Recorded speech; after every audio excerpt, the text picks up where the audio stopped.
பெண்ணுரிமை பேசுறதுக்கு பெரியாருக்கெல்லாம் தகுதியே கிடையாது. தலைவர் பிரபாகரனுக்கு மட்டும்தான் அர்ஹதை இருக்குதா? ஓகே சீமான், ஓ வழிக்கே வரேன்டா. என்னோட கேஸ்ல உன்னை வலசரவாக்கம் ஸ்டேஷனுக்கு வர வச்சிருந்தாங்க இல்லையா? நீ கூட உன் பொண்டாட்டி கூட வந்திருந்தீங்க. வெளியில பிரஸ் கேட்கும் போது கொள்ளையில எத்தனை பெண்கள் இருக்கும் போது பழகிறதுக்கு இவதான் கிடைச்சாலாம் அப்படின்னு என் பொண்டாட்டி கேட்டா அப்படின்னு ஒரு மானங்கெட்ட நாய் மாதிரி கெக்க அப்படின்னியே. இந்த மாதிரி ஒரு பெண்ணோட வாழ்க்கையை சீரழிச்சுட்டு இந்த மாதிரி ஒரு கேடுகெட்ட பதில சொல்லு அப்படின்னு தலைவர் பிரபாகரன் உனக்கு சொன்னாங்களாடா? நீயே ஒரு சொறி நாயி, உன்னைய என்னைய தொட விட்டது நான் பண்ண பெரிய தப்பு. இதுல உன் பொண்டாட்டி பெரிய ஐஸ்வர்ய ராய் அவ கேட்டாலாம், அதை நீ சொல்லி என்னைய மானத்தை வாங்கினியே.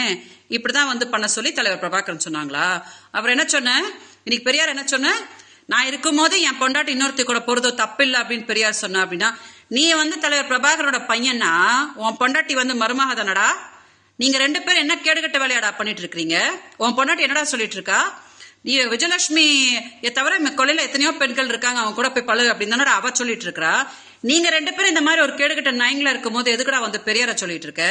சீமான், என்னமோ சொடக்க போட்டு கூப்பிட்டு இருந்தியே. நான் ஒருத்தி போதும்டா உனக்கு. நீ உண்மையான ஆம்பளையா இருந்தா தலைவர் பிரபாகர் மேல சத்தியம் பண்ணி சொல்றா, நான் விஜயலட்சுமி வாழ்க்கையை சீரழிக்கவே இல்ல, அவளோட புருஷன் கிடையாது, மாசம் 50,000 ரூபாய் கொடுக்குறா அப்படின்னு சொல்லி நான் அவளை துன்பப்படுத்தல அப்படின்னு சத்தியம் பண்றா பாக்கலாம். எதுக்கடா தமிழ்நாடு மக்களோட அப்படி ஏமாத்துற?